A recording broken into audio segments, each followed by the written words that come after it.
What's going on, guys? This is the new Marine recruit training boot camp that these guys got to go through. This was made 4 years ago, so let's jump right into it.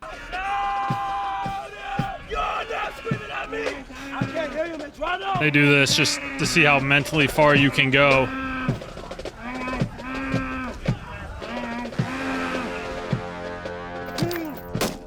This is Marine Corps Boot Camp in Parris Island, South Carolina.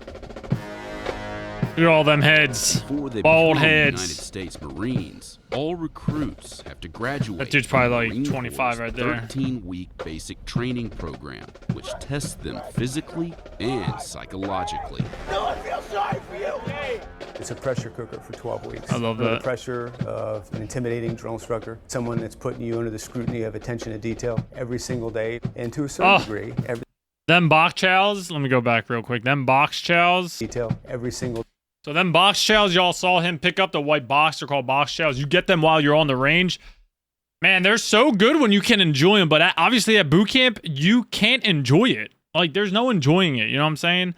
I remember we had a Gatorade bottle. It was hot as heck. This is like, oh man, when it was June, I think, of 2016, we were on the range. So super hot. We have all of our gear on. Like, they don't even have their gear on. We have all of our crap on.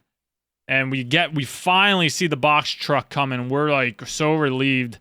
And then the drill instructors give it to us. You get like a hard-boiled egg, depending what it is. Like, you get a ham sandwich with mustard, cheese, raisins, freaking like trail mix,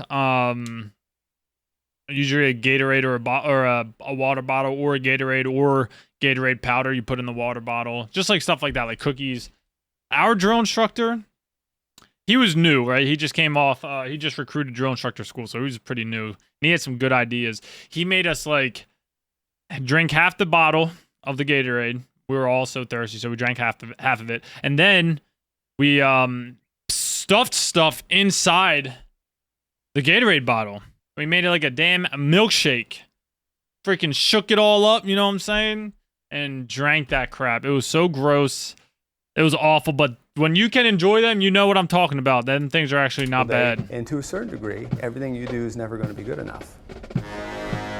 That Everything sucks. at boot camp sucks. It's gonna hurt, it's gonna be painful, but it's only gonna hurt more if you look at it that way. Around. I don't know why they don't have their We RCOs spent on 5 there. days at Parris Island, where we saw different companies 5 days is not long enough either. Like, they make this video, but 5 days is truly not long enough. at various stages of training. You will not run. You will walk. Get on the yellow footprints right now. Aye, sir. You will do what you're told to do, when you're told to do it, and without question. Do you understand? Yes, sir. On day 1 of boot camp, new recruits arrive at the receiving barracks, where they take their first steps toward becoming Marines by walking through these silver hatches. It's still the symbolizing same. the threshold between the outside world and Parris Island. You will walk through these silver edges once and never again. Do you understand? Aye, sir.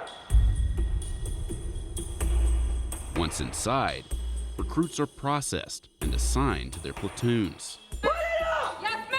I know you were told us to come with your hair down! Put it up in a bun. In a bun. I know! I remember when we first got there and it was like this. We got put in this room where we all sat down. And again, this was like at 2 a.m. And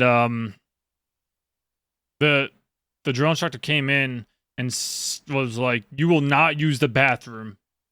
He's like, "I got 2 hungry pipples outside waiting to eat. They are hungry. You will not use the bathroom or we'll give you to the pipples." Everyone's like, "What the frick?" We're all scared, you know, out of our freaking mind. And the one kid, he's like, "Yo, I remember his name. I'm not going to say it, but he's like, I got to piss." And the dude's like, "Don't you dare." And he pissed while we're all sitting down.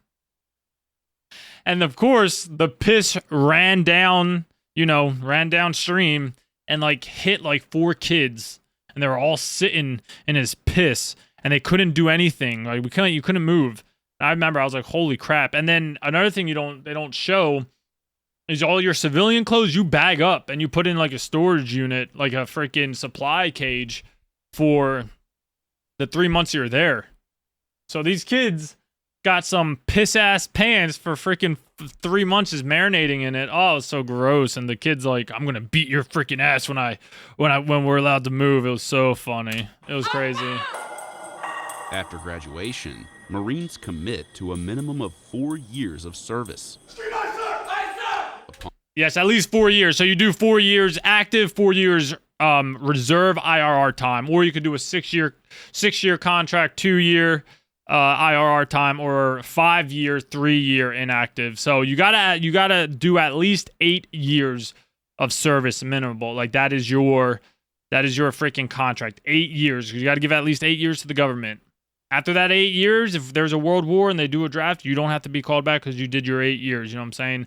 For the reservists, it's 6 years like reserve time and then 2 years IRR time. So you just got to make sure you're paying attention. If you ever want to go to the recruiter's office, make sure you're paying attention to your contract. Upon entering the Corps, an entry-level private will earn around $20,000 a year. That was even less when I went through. I was getting paid like $700 every 2 weeks. It was awful. Terrible. Recruits are required to make a phone call to a family member or their recruiter to let them know they've arrived. This is Recruit Hatcher. I've arrived safely at Parasite. Again, Please do not send any food or bulky items. I know we went over this in my last video. The script printed for them inside. But my the phone goodness, you have like drill instructors swarming you like sharks the whole time you're doing this. Like there's nobody in his face and he's not screaming. Recruits These are receiving given drill 3 instructors, chances they to know get they're on someone camera, the so they're probably line. not doing Sir, it. my recruiter's not answering, sir. Call him again. Not every recruit is able to make a connection. If there is no answer, hang it up and close it. See, he's talking to him kind of soft there. Scream, aye, sir. You know what I mean? Like, won't have it should have been long like, to bang, dwell aye, on. sir, you know? The Marine Corps Recruit Depot in Parris Island sits on 8,000 acres of the lot. South Carolina Low Country. a lot. It's one of 2 enlisted recruit depots in the United States. The other is in San Diego, where only male recruits are trained. Around 20,000 recruits graduate from Parris Island every year. I love seeing the joining more than cufflinks. 180,000 Marines actively serving today.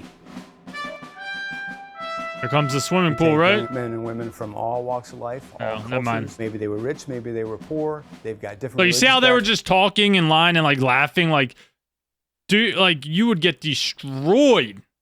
I don't understand when, like the bear. You know what I'm saying? Bearing. backgrounds. That was terrible. They are the melting pot of America. I'm not even a And they drill come instructor. here That kinda with pissed one me off. common goal, and that's to be a United States Marine. Parris Island, South Carolina. Here, everyday Americans become Marines, the toughest fighting men in the world. Goddamn right. Male recruits have been trained at Parris Island since 1915.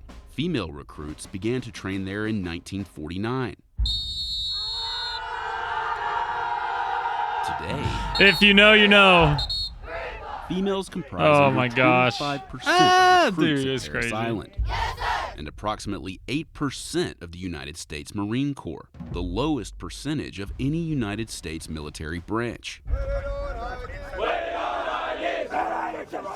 A recruit's day begins before the sun comes up. Their typical wake-up call is 0400 or 4 a.m. Yep, that's still true. Like at 3:30, so you got to get a minimum of 8 hours sleep. They have to give you at least 8 hours of sleep. So we went to bed. I think lights were out at like 8:30, and then we woke up around 3:30 in the morning. Our drill instructors will come in. They weren't allowed to come in, but obviously we didn't know that at the time. But they would come in at like 3:30, 3 o'clock, and get us all up and ready.